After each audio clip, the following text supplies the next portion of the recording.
Ito yung pinaka-paborito kong naging lakad natin. Tanggal natin na ito, boss. Sa harap ng pinaka-paborito nating mga tao, kapag kakapareho ng relasyon ni Kristo at ng nobya sa relasyon ni Adan at Eva. Sa preaching na yun ni Pastor, naintindihan ko na kaya pala hindi tayo nahirapang kumilekta sa isa't isa. Kasi nung una pa lang, bahagi, nakika. Lahat ng ako ay ikaw, lahat ng ikaw ay ako. Dear Brother Christian, Boss Baby, Babe, Love, Babe. Dati kasama lang kita maging bata sa Sunday School.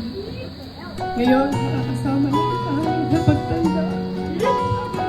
Kung dumating ka sa buhay ko, alam kong hindi ka ni Lord sa akin. Bilang maging instrumento para may ayos ng aking buhay sa lahat ng aspeto, mental, physical, emotional at lalo na sa spiritual.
Tayo pala ang ending.